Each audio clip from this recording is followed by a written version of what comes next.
I'm Maria Ora Etifano. Thank you for watching this presentation about models of disability. My name is Dr. Nicolina Newcomb and I work as an inclusion advisor for IHC. A little bit about me. I'm Pākehā.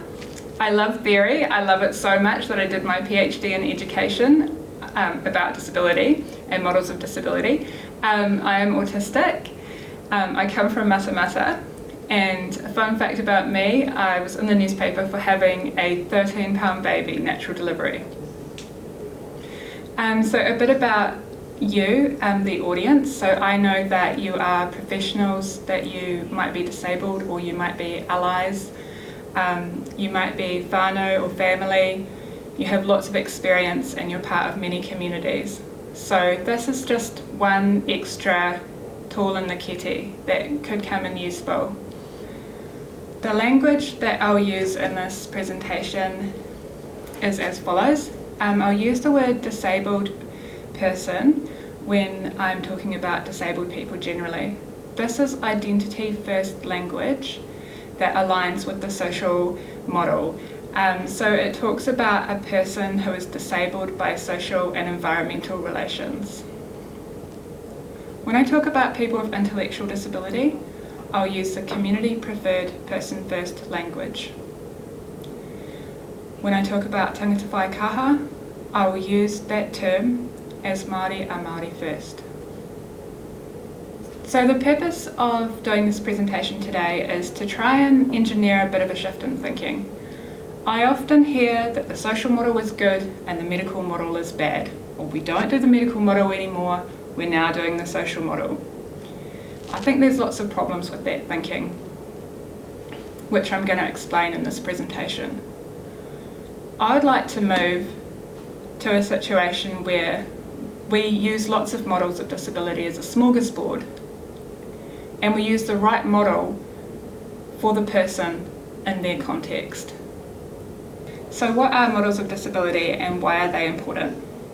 So models are theories, and a theory is a mental map of how something works. Understanding models of disability helps us make decisions affecting disabled people in a transparent and consistent way. They challenge us to reconsider the boundaries between disability and non-disability. And finally, the way we understand people shapes how we respond to them. So I hope that you'll be interested in learning about some models of disability today. So firstly, the medical model of disability. This is one that most of us will be really familiar with. It's dominated by Western ideology. It emerged during the Industrial Revolution in England. It's not something that's always been.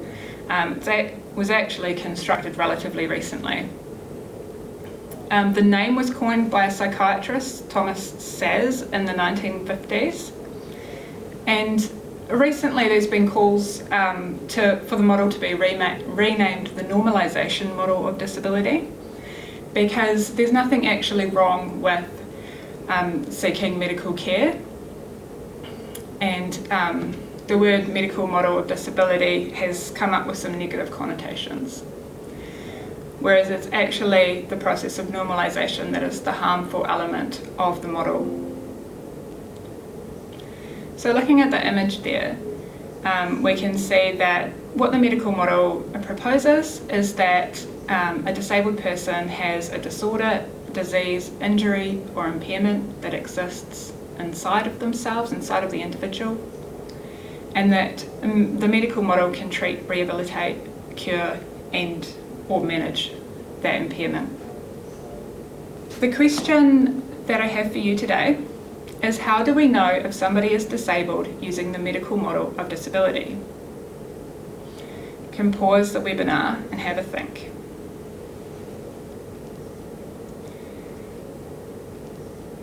So the medical model decides if somebody is disabled using testing and observation.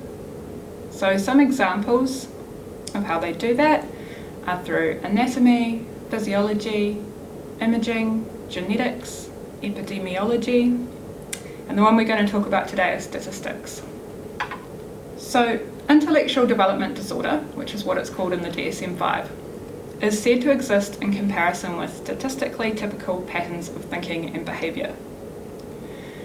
So these norms were decided by consensus by a group of so-called experts at the American Psychiatric Association, and they have graphed on a bell curve what they consider to be normal in group and what they consider to be outside of that group of normality. So that might sound a bit scary and weird, but there are some pros of the medical model. So the medical model gives us treatment and rehabilitation options, gives us knowledgeable and specialised experts. Some medical information is now widely available, especially to those with access to the internet. It gives us a shared understanding of who is disabled, and it creates a way to organise and ration services and supports. So the medical model is not bad. The medical model, all the models of disability, have different uses. But of course, there are many more cons of the medical model. The norms that we spoke about just 2 slides earlier are cultural and temporal. That means they're different in different places and at different times.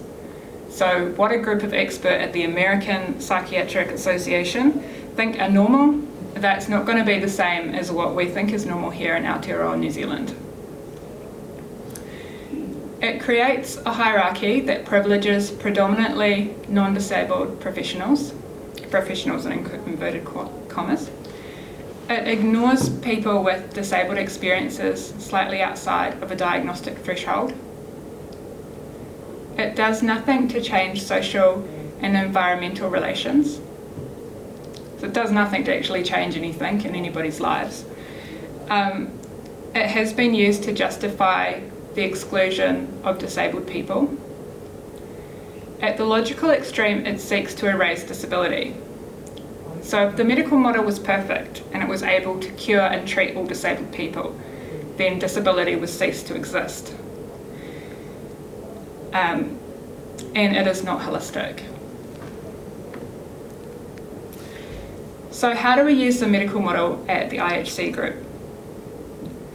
Everybody who receives support from our services begins that journey with a medical diagnosis. They might be referred to a NASC or EGL site, have a needs assessment, there's an eligibility determination, funding's directed to one of our subsidiaries, and the person eventually receives support. In that way, we do use the medical model. We're also an impairment type based organisation. We use the impairment type intellectual disability to decide who receives services and support from our organisation. There's nothing wrong with doing this, but it's good to be transparent in understanding how these ideas came about. The social model of disability. The social model of disability is also dominated by Western ideology. It was publicised in the 1970s in England by the Union of Physically Impaired Against Segregation. It decouples disability from impairment. It understands disability as constructed through barriers, and limitations on the full participation of disabled people are framed as a form of oppression. So just looking at the image on the screen there of Paul Hunt, chair of the UPIAS, think about what you notice about that image. What I notice is that the image is old, it's in black and white, so it's not talking about a new model. So, how do we know if somebody is disabled using the social model of disability? You can pause the webinar and have a think about it.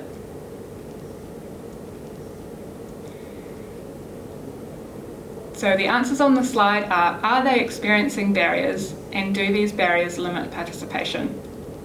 That's a much wider understanding of disability than what the medical model would say.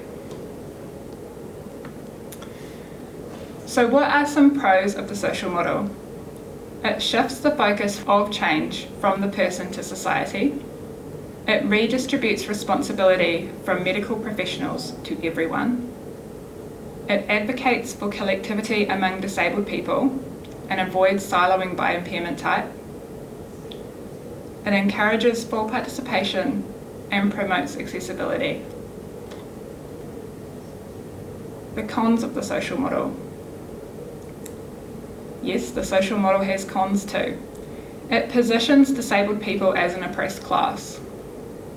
It denies the lived experience of some disabled people, for example, those who encounter pain, confusion, or distress. It ignores how disabled experiences may persist, irrespective of social, political, or physical environments. And just like the medical model, at the logical extreme, it seeks to erase disability. If the social model was perfect, and society and the environment was completely accessible, then disability would cease to exist. But disabled people like me find disability to be a part of our identity and do not want to become non-disabled. The social model in action at IHC. Here's just some examples, there's many more examples. Okay, so we use supported decision making, which breaks down the barriers of mental capacity. We have advocacy, which breaks down systemic barriers in society. We produce information in Easy Read, which breaks down barriers to information. And we have a friendship program, which breaks down barriers to connection. The human rights model of disability.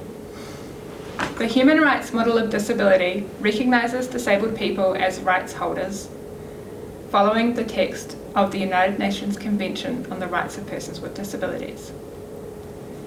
It acknowledges the role of impairment in our lives.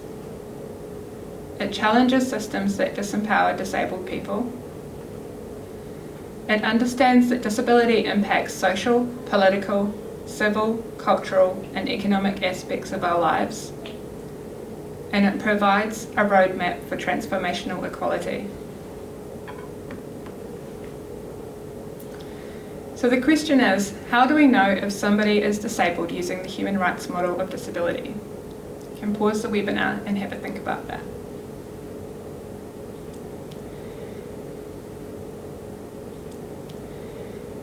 The UNCRPD actually has a definition of disability in the preamble, which is a social model definition, and it says disability results from the interaction between persons with impairments and attitudinal and environmental barriers that hinder their full and effective participation in society on an equal basis with others. They're again a very wide definition that could apply to many, many people, and on an equal basis with others places this definition within a person's context. So, the human rights model in action at IHC Group. We do this in lots of ways. Here are just a couple of examples. Article 12, equal recognition before the law. Article 8, awareness raising. We have awareness raising campaigns. Article 12, education. We advocate for the right of all people with intellectual disability to receive education on an equal basis with others.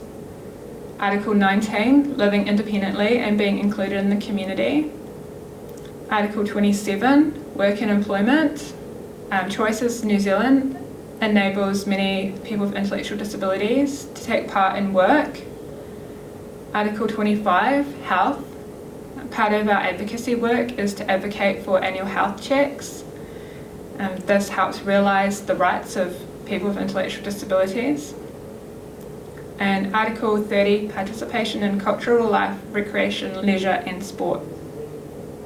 Maori models. The concept of disability did not exist in pre-colonial Māori society. Disability is a Western concept that arrived in Aotearoa, New Zealand as part of colonisation. Models will vary for every whānau, hapu and iwi, and only some models have been made available to the general audience through publication. Contrast the image of Huhana Hiki, lead author of the Whānau Hawa model, on this slide to the earlier one of Paul Hunt about the social model. What I notice is it's in colour, it's now, it's like happening, it's recent. Here are some ideas that have been made available for Pākehā. Ordinary. Tangata Waikaha are seen by many Māori as being the same as other Māori. As Te Arakura Ryan said, everyone is a rangatira. It doesn't matter if you have a disability, we have that korowai around them. And tangata Waikaha is an element of whakapapa. Characters in Pūrākau. Pūrākau and metaphor are prevalent in many Māori understandings of tangata Waikaha. Numerous Pūrākau describe atua as being kāpō, which implies kāpō as a gifting of greatness. Tangata Waikaha may also have been recognised as guardians of taonga. Whānau Haua. As Hoana Hiki described, whānau haua means Māori who are part of the family and who are uniquely different. Whānau haua is a model informed by Te Whare Tapawhā. And disability is part of colonisation. The experience of colonisation is disabling. For example, dislocation from whānau or whenua as a disability, rather than anchoring disability in an individual impairment. And the consequences of colonisation on Māori health, such as being subject to higher rates of incarceration and the removal of tamariki, have caused Māori to become disproportionately impaired. However, the best thing to do in learning more about Māori models is to read from the source, and here is a reading list of Māori authors who can tell you more about their models. Thank you, and please feel free to email me any questions. I'm always happy to have a chat about models of disability. My email is at the bottom of the slide here, nicolina.newcomb@ihc.org.nz, and thank you very much for watching.